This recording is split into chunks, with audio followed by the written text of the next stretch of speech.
يوافي نعمه ويكافئ مزيده. يا ربنا لك الحمد كما ينبغي لجلال وجهك ولعظيم سلطانك.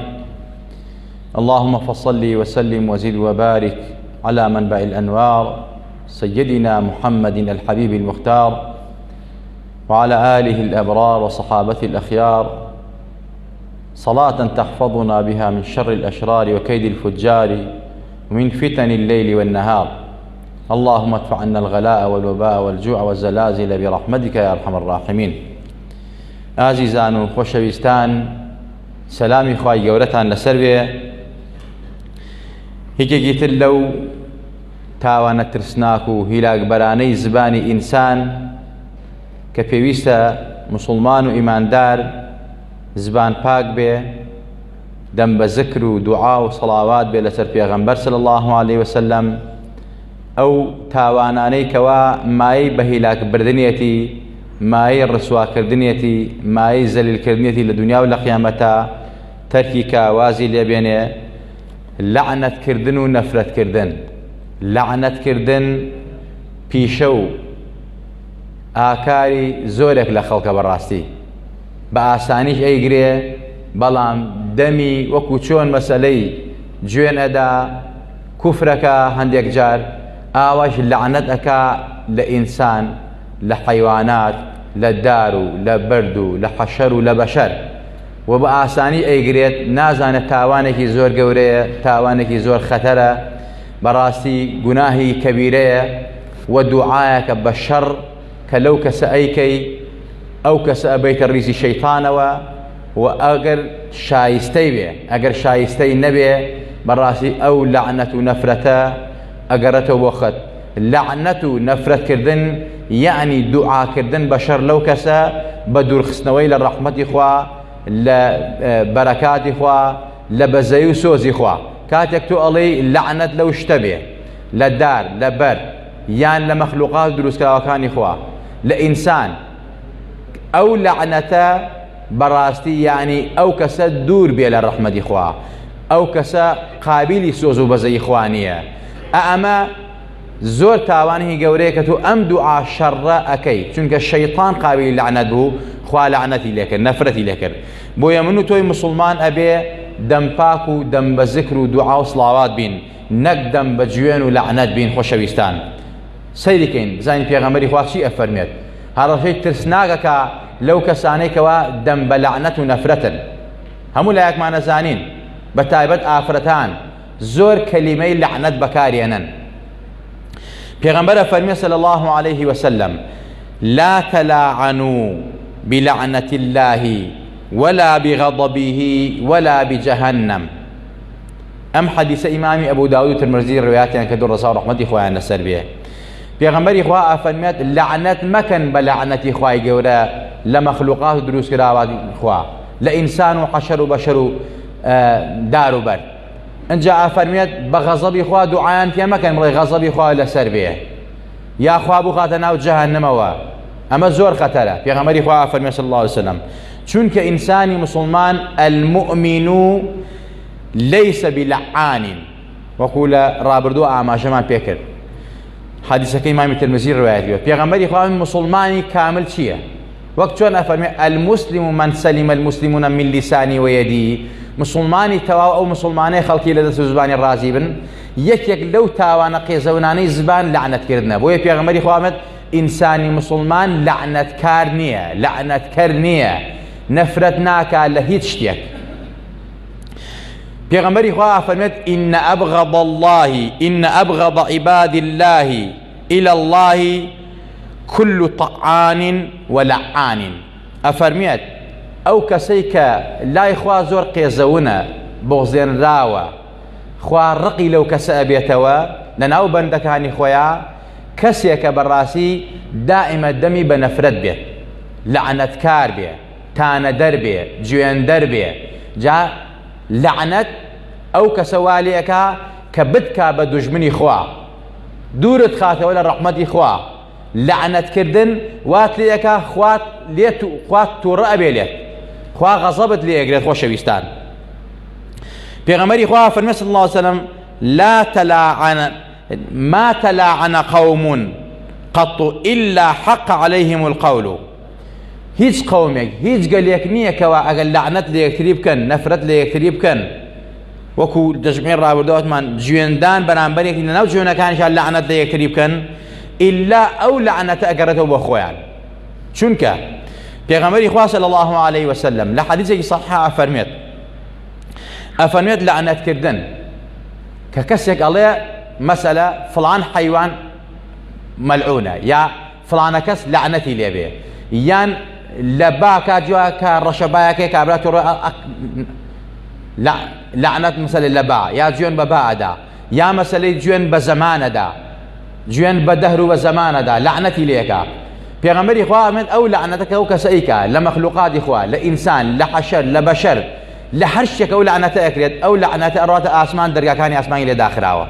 إن جايت وسر أرز براسي لسر أرزا بهامان شوالي داخراوة براستو بتشبع أقريت أو لعنتك بزانا كي هي شايستي بيه كسنية أو كسكتو لعنتك غير يكردوها شايستي نبو الرق أقردو وناو شاي خوت ملعوني في غمر إخوة فرمية يعني خوت للرحمة إخوة بدمي خوت بزباني خوت بدستي خوت أقرد بخوت تاودا بدستي خوت وبدمي خوت للرحمة إخوة دور خستوا خوت خست رفيقي الشيطان شو الشيطان ملعون للرحمة إخوة قولا بدور أخوة شويستان دقيرنوا لسدمي في غمر إخوة صلى الله عليه وسلم لسفركانا في غمر إخوة صلى الله عليه وسلم كأصحابها والله قلابو لو سفرا يك لو آفرتاني كلقل بيغمبرو صحابابو لقل عائلو معلوم دالي خويابو بسر واشتريكو نفرتي لو اشتركيك بيغمبري خواه جوي ليبو كجوي ليبو بيغمبري خواه فنو خذوا ما عليها او اشتريكوا او لسريدانيش جو ما اندو اكاو ريبي ابرد واشتركي ليسيانا شنك شايستينيا ان جاء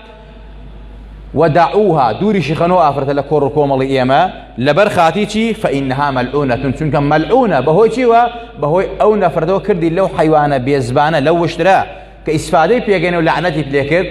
بهوي أو اشترا قابل لعنة كان خوي ملعونة كملعون يعني لرحمة إخوة دورة كان رحمة إخوة دور منابل لكور كومالي إيما به أو اندخل ترى لعنة كردن بويا بيغمري إخوة لحجة رأى فنمد ما لعن أحد ما لعن أحد الأرض إلا قالت الأرض لعن الله أعصانا لله رواه أبو داود بيغمري خوامد هيش كس يقنين نفرد لأرز كالأرز جاريو أكابرات الربيع شيدگير به هلا خو الله أم أرز لعنتي ليه يا زمان لعنتي ليه بيغمري خوامد هر كس لعنت لأرز أو أرزيك بسريوي أو أرز خواينتي جاوتو جولينيه او ارزت لعنتي لك اخوا او ارزين الجواب او ارز عليه لعنتي اخوا لو كسيك بسر منو تاوان وغناك لعنتي اخوا لسر او كسيك وا برامبر بخوا بوفايا لعنتي اخوا لسر او كسيك وا ببرچاي اخوا وغناك لعنتي اخوا لسر او كسيك وا دم بيس ودم بوغنا اخلاق ناشرين وبد اخلاقه او ارزا وانا فرت ليك كاتت لعنتي لك اخوا شويستان لعنت كردن براستي انسان دور اخاتو لمقامي لهاوريدي بيغمبران لهاوريدي صديقين وشهيدان وبياوچاكان كيتر يا چنجار دعاءكين خوايا اللهم احشرنا مع النبيين والصديقين والشهداء والصالحين ودعاء يميه خوايا لغا صالحان وبياوچاكان وبيغمبران وصديقين رازقوانا عشمان كي اي اما لقل دعاء نفرتك لقل دعاء كانت متوافين متناقضا يعني يكنا قريتو تو دعاكي لقل صديقي رو بياو شاكان بي لولا براسي دمبيسي بلعنت بجويندان كواتتو شايستي اوانيد لقل صديقي رو بياو شاكان بي صالحين وخواناسان وشيدان بو چونك تو لعنت اكي او صادقين رو بياو شاكان وشيدان نفرت كارنين بيغمري خواه فرميت لا يكون اللعانون شفعاء ولا شهداء يوم القيامة اواني كنفرت زوركن لروج قيامتان نتكا وشفاعتيان بوكريه نتكا وشفاعتكن وانا ابن بالشهيد بسر امتاني تريشوا وانا ابن بالشاهد وشهيدش وهروان لقل شهيدو بياو شاكاني شاد وكو علماء شريحة زكاة كردوا لا يكون لصديق ان يكون لعانا حد زكاة يوم مسلم الروايات كردوا بيغمري قام انسان الصديق والصديقين براسي لعنة كارنيه كواتتو لعنة كاربي لقل صديقين صالحين وبياوشاكان نبي لغا شيدان نبي پیغمبر خدا صلى الله عليه وسلم افرميت خوابم امته افرميت امتي وسطا أمتك ما مناوندا أمتك براسي معتدلة أمتك خاوان أخلاقا أمتك بإقراء دستي في كردوها أمتك همو رحمة بزيو سوزا لعنتش متوافية لقل تو دعاء شربك مسلمان أبي رحمة به پیغمبر قدويتي أو پیغمبر أفنت إنما بعثت رحمة ولم أبعث لعانا من بنفرت ليكراوي براسي نفرت كارو نفرت كردن روانا نكراو من بالرحمة روانا كراو توي مسلمان أبي الرحمة بي نابي الزحمة بو مثلي لعنة كاربي وقت پیغمبر آساس صلى الله عليه وسلم خوشويستان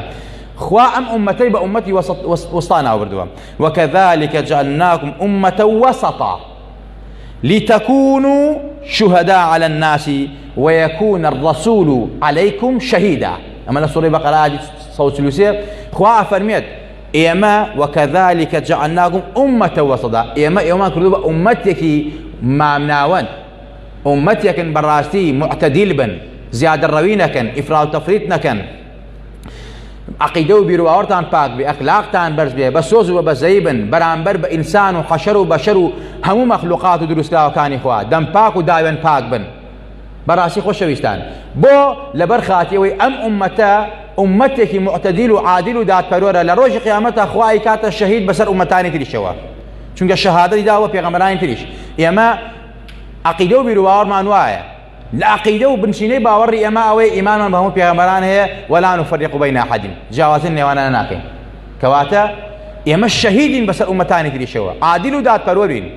كاتك تو دمبيز بي كاتك تو جواندر بي كاتك تو لعنة كربي للروج قيامتها نايت الريزي مسلمان وشاهدي بي لسر أمتاني كر وبيغمبري خواش شاهد بسر إيموا بسر أعمالي إيموا بسر كردوكاني إيموا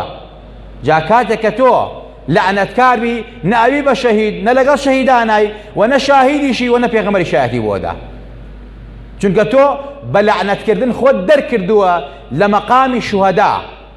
خود در كردوا لمقام الشاهداني حق عدالة ودات پروري چونك إنساني لعنة كر عدالة ودات پروري تيانا بينت بويا أبي خومان بپاريزين خوشويستان أمرو قطابخانة هي مدرسة هي خلقي پروردهكا لسر نفرت كردن نك لسر لا دارو بر بلكو لإنسان نك إنسان يحتاج لقلها لسر هاولاني پیغمبري خوا خلقوا پروردهكن كلعنت لشيخين بكريه لخلفاء الراشدين بكريه لأصحابي پیغمبري خوا بكريه همو لا يكمان أزانين وبعبادتي شي أزانا ككابرا لعنت لحضرت أبو بكر وحضرت عمر وحضرت عثمان مثلا أصحابي پیغمبري خوا قالن أما عبادته لسر آوكاني خوان لآو دستكاني خوان ناوي صحابي پیغمبري خوان نسن شعاريان لعنت كردنا لحظي أبو بكر وحظي عمر لقنوتي نوشكاني أنا لعنت أكن لأصحابي پیغمبري خوان دولتي فاطمية كادي خوي لدواي بان يعني يك لو عبادانا كدانا وبعبادتي زور قوريانا زاني لدواي بان يكسر لعنتي أنا لشيخين أكل شيخين الصحابة حضرتي أبو بكر وحضرتي عمر بعبادتي أنا زاني جا خوشويستان هتا صلاح الدين أيوبي كردي أو دولتي الرخان دو بناخي أرزيابر لدواي أو لعنتي لابر فرمي صلاوات دسر پیغمبري خوالي أبدا جا خوشويستان بس مدرسة هي خلقي پروردهكا مسلماناني خوان پروردهكا بحسابي خوان كمسلمانن پروردهانا كل سر لعني صحابي پیغمبري خواه كهمويان ملعون بن بيك لعنت كذن صحابي پیغمبري خواه حضرت أبو بكر الصديق خوا شايتي بو داوا پیغمبر شايتي بو داوا حضرت عمر كري خطاب رضي الله عنه هر يك حضرت عثمان كري عفان همو اصحابي پیغمبر خوا كبيغمبر خوا جوندان بوان جوندان بمنه جوندان بمن جوندان بخوايا يعني كفره جوريه تاواني جوريه وهروها مدرسه لنا السنه خلفيري وكا لعنه لزانان اسلام كا لعنه بيشنكان بكا يعني بوست الريشي في يلتو شروالقي بيكرتكات ولا كاكا أو مسألة الشافعي نيبيكاوا أو مسألة فلانة علماء نيبيكاوا لعنة في ركات يعني أو لعنة تبع الله كافرة أو ملعونة أو مشركة أو بتبرسة أو قبر برسة أما زور خطرة لأنهم مسلمانانا براسي تو مدرسة ببيت خلطي فيري لعنة كردنكا لقدوة كانت لبيشوا كانت لمسلمانان أجر مسلمان الريشين بيلان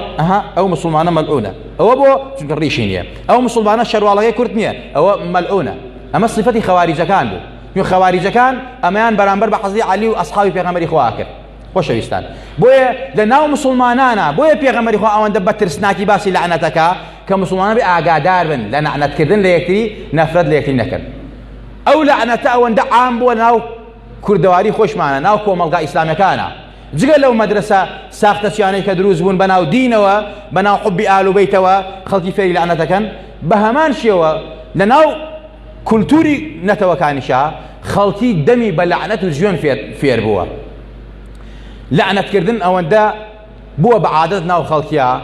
حتا پێغەمبەری خوا بۆ ئەفەرمێت بە ئافرەتان یا نیسا یا معشەرە نیسا، ئەی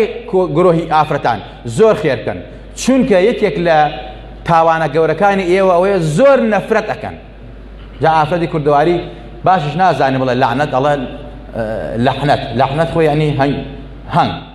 جا خۆشەویستان، یعنی ئەمە عادەتیان گرتووە پێوە، عادەت ئەوەندە عادەتیان گرتووە لەعنەتەکەشان کەوە بە لەعنەت. بەڵام ئەم لەعنەت و ئەم نەعلەتە مادەم معناکەی ئەوەیەکەوە ئینسان ئەیکا ئەو کەسە دوورە خاتەوە لە ڕەحمەتی خوای گەورە، حرامە، تاوانە، ئەبێ وازی لێبێنی، تاوانێکی گەورەیە. ئەمڕۆ ناو کوردەواری خۆمانە، با کوردەواری خۆمان سیرکەین، تەمسیلی و دراما و فلیمەکان کە سیرکەی خەڵکی درامایە، بە حساب هونەرە، سەقافەتە، خەڵک فێری سەقافەتکە، بەڵام بەعەکسەوە منەوە و وەچەی من و تۆ فێری جوێندانەکە، فێری لەعنەتکردنیەکە، فێری قسەوتنیەکە. ئەمە خەڵکیش بە خێزانی دائانیشن بە دیارەوە سەیری ئەکەن، پێ ئەکەنن، بە قسەکانن، بۆ جوێنانە بۆ نەفرەتانە، نازانێ بەشدارەتیایە. خۆشەویستان، خەڵکەوەنە ئالوودەی فلیمەکان بووە، ئەوەندەی ئالوودەی دراماکان بووە، زنجیرەکان بووە کە هەمووی دوول لە ڕووی جەنابتا ئینسان بەرەو ئەخلاقدارمانەوە و فێری جوێندان و بێئەدەبیەکە سەیرەکەی ئەگەر هەڵقەیەکی لەدەست دەرچێ وەک دنیا ڕووخاوێ بەسەریا. جاری وا هەیە لەو کاتی بانگ و نوێژە بەرماڵەکە داخە بەرامبەر یاقەکەڵە باڵە دەستم دەرنەچێ، هەم نوێژەکە هەم سەر یاقەکەشەکات، بە حساب ئەمە نوێژ و عیبادەتە. ئەمە هەیە لە ناو قیەما. جا ئەم دراما و فلیمانە، ئەم هەموو فلیمە سەقەتانە کە نەک بڵێن درامای تورکیە یا درامای مالیزیە یا درامای سینی و چینیە یا وڵاتانی ترە کراوە بە کوردی، هەر درامای کوردیە، کەشکۆڵی کوردیە،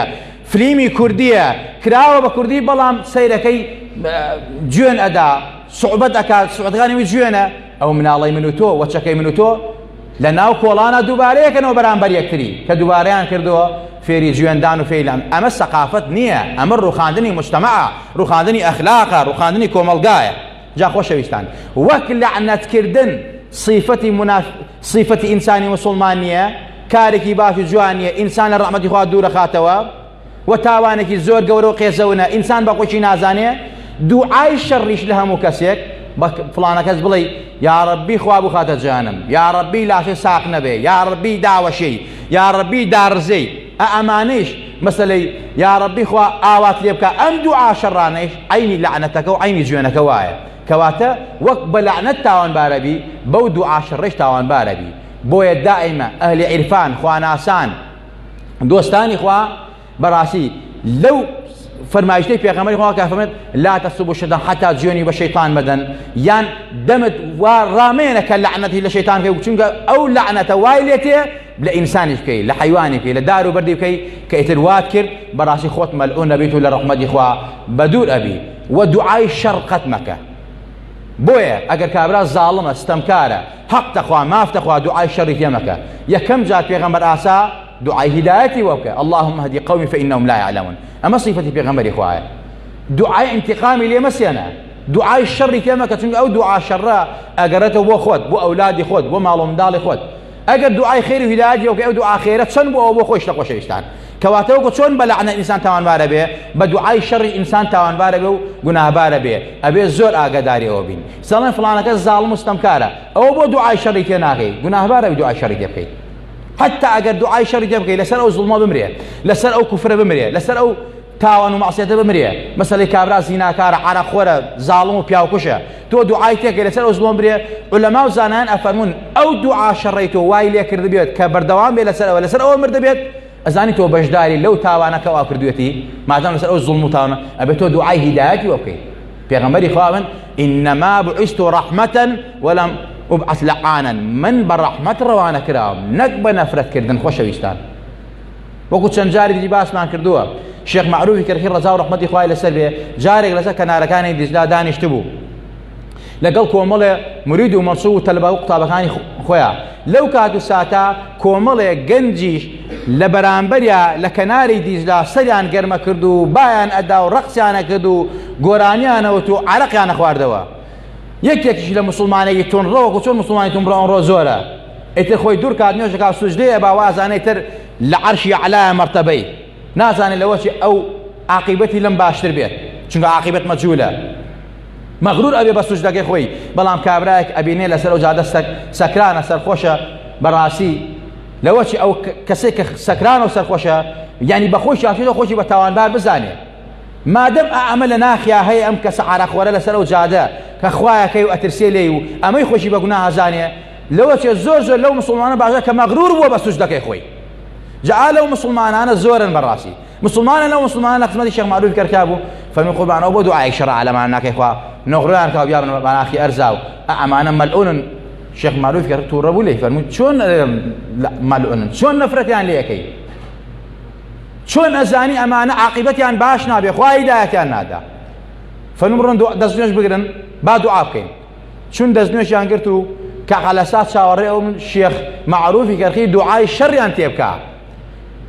نوێژی دەستنوێژیان کرد و فەرمووی من دوعاکەم وڵەن ئامین ئامینتان لەسەرە شێخ معروف دوعای کرد فەرمووی خوایە ئەم گەنجانە چۆن دڵیان خۆشە ئاوا لە قیامەت چاوا دڵیان خۆشکە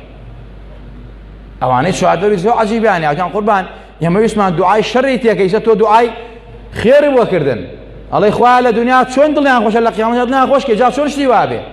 فەرمی ئینشاءالله هەروە ئەبێ ئەمە دوعای هیدایەتە من ئەم دوعام بۆ کردن خوا هیدایەتیان الله سبحان الله ئەو دوعای ئەوەندە بەرەکەتی بوو ئەوەندە نیەتی پاک بوو ئەوەندە مخلیص بوو ئەو گەنجانە هەمویانات نەقسمەی هەر لەو دەقە و سەعاتە لە خزمەت شێخ معروفە تۆبەیان کرد و گەڕانەوە وەکو چۆن بەڕاستی دوعاکەی بگەن خوا لە دنیا دڵی خۆش کردوون لە قیامەتدا دڵیان خۆشکە بەو تۆبە بەڕاستی خوا لە قیامەتدا دڵیان خۆشەکات خۆشەویستان کەواتە تۆی مسلمان ئەبێ لەعنەتکار نەبی نەفرەتکار نەبی گوێندەر نەبی خۆت لە هەموو کەسێک بە پیاو نەزانی بە مسلمانتر نەزانی بە چاکتر نەزانی عاقیبەت مەجهولە ئەو کەسەی کەوا لەسەر ئەو جادە عەرەق خواتەوە زیناکە تاوانەکە لە هۆڵی ڕەقسەکە لە یانەی شەوەکانە کاری خراپەکە قومارەکە بەدبەختە نەگبەتە دوعای هیدایەتی وەک بڵێ خوایە ئەمانەی کە لەسەرم کەنار و جادانە عەرەق خوێنەوە خوای هیدایەتی ئەمانە بە خوای سوپاسی تۆ ئەکەم کە من وەک ئەوانە میم خوایە هیدایەتی ئێمەش بۆ هیدایەتکەم ئەمە ئینسانی مسلمان ئاوایە ئەبێ ئاوابی وا نەبی ئیماندار نابی سەرکەوتوو نابی ئەهلی سەعادەت نابی ئەبێ دائیمە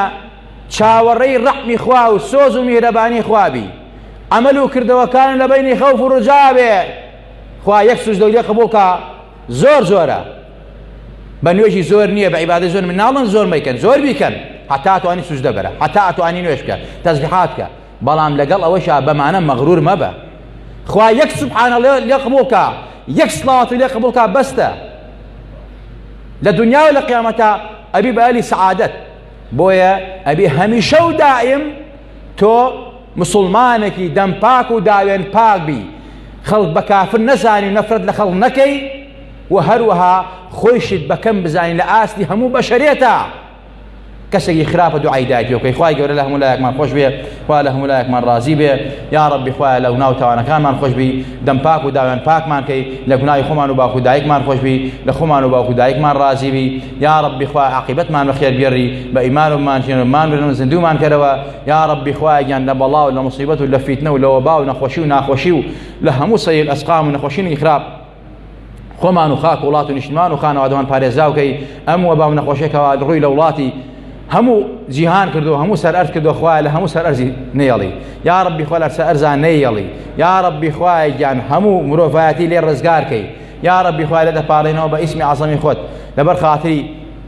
خاتەدارانت لە پێغەمبەران و صالحان و پیاوچاکانت یا ڕەبی خوایە بە ئیمان و مانژێنە بە ئیمان و مانوێنە بە ئیمان و زیندومان کەرەوە حوسنی خاتیمان پێ بەخشە لە سوئی خاتیمە لاماندا لە سوئی ئەخلاق لاماندا لە ئەخلاق و ڕەوشتی خراپ لاماندا ئەخلاقمان بەرز و جوان کە لیباسی حیا و حرمەت کەرە تاجی سەرمان کەرە بەرگمان یا ڕەبی خوایە لە لیباسی بێشەرمی و بێحەیایی پارێزراومان کەی خۆمان و خانەوادە و ماڵ و منداڵمان ئیسلاحی حاڵی خۆمان و خانەوادە و ماڵ و منداڵمان کە یا ڕەبی خوایە گیان ئەوانەی داوای دوعای خێریان لێکردوین ئەگەر نەخۆشیان هەیە خوایە شیفای عاجز پەلیان بۆ بنێرە منداڵیان یەخوایان منداڵی ساڵحیان بەرێ هەیانە و ساڵحیان یەخوایە بۆیان ساڵەکە و مناڵی هەموو لایەکمان ساڵح و مەحفوظکە و پارێزانەکەی یا ربی خوای لێت ئەپارڕینەوە عاقبەتی پیرەکانمان بەخێر بگێڕی هیدایەتی ئەو هەموو گەنجە جوانە بەی یا ربی خوای گیان پەروەردەی سەقەت وەرنەگرە مناڵەکانمان ئەو پەروەردانەی کەوا ئەمڕۆ ئیعلام و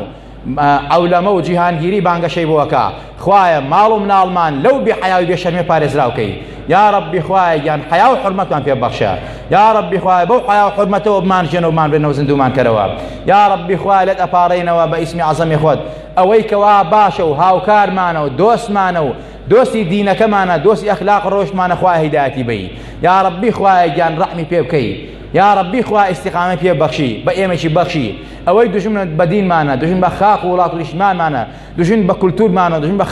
دوژمن بە ئەخلاقمانە یا ربی خوای گیان زوڵممان لێکا ستەممان لێکا قوتمان ئەبڕێ نانمان ئەبڕێت زیمان لێکا خوای ئێمە دوعای هیدایەتی بۆکەین خوای هیدایەتی بەی یا ربی خوای گیان هۆشیاری کەیتەوە لە زوڵم و زۆر و ستەم و ڕەوشتی دووری خەیتەوە ئەگەر شایستە نیە خوایە عالیەها سافلەها جێرە و ژووری کەوەکو قارون و نەمرود و فرعون و ئەوانەی کەوا بەڕاستی قابلی هیدایەت نەبوون و هیدایەتیان نەگرن خوایە لێت قبوڵ مەکردن خوایە لە هیچ زاڵمێکی قبوڵ مەکە خوایە لە هیچ ستەمکاری قبوڵ مەکە ئێمە پێشا دوعای هیدایەتیان بۆکەین ئەگەر هیدایەت وەرناگرن خوایە لە کۆڵی میلەتیان کەیتەوە خوایە لە کۆڵی میلەتیان کەیتەوە یا ربی خوایەگیان لە ڕۆژی قیامەتشا لەسەر بردی سیرات وەک بەرق بپەڕینەوە نەجاتمان بێ و ڕزگارمان بێ بینە بەر سێبەری عەرشی تۆ لەژێر ئاڵای لا إله إلا الله ومحمد رسول الله عشرمان بکەی لەگەڵ ئەو پێغەمبەرە نازدارە و هاوڵی ئەو پێغەمبەرە نازدارە صلی الله عليه وسلم یا ربی خوا عشرمان بکەی بە دەستی مبارەکی ئەو پێغەمبەرە نازدارە ئاوی کەوسەرمان بیتێ لە توێنێتی و نەکبەتی دنیا و قیامەت ڕزگارمان بێ یا ربی خوایان لێت ئەپارڕینەوە بارانی بە ڕەحمەت بەسەر وڵاتمان بڕژێ بارانێک ڕەحمەت بێ بارانێک زەحمەت نەبێ بارانێک مای بەرەکات و ڕەحمەت و ڕزق و ڕۆزی بێ بۆ ئەم گەل و ئەم خەڵکە و بۆ ئەم مسڵمانانە بارانێک مای زەحمەت و ناڕەحەتی نەبێ یا ربی خوایان وڵاتمان لە هەموو قەیران و ناڕەحەتی و قاتی و گرانی و برسێتی و بێکاریەک پارێزاوکە یا ربی خوای هەرزانی فەرعی بخەرە وڵاتمانەوە لە هەموو تاوان و زاڵم و ستەمکارێک پارێزاومان کە آمین آمین أقول قولي هذا وأستغفر الله لي ولكم ولسائر المسلمين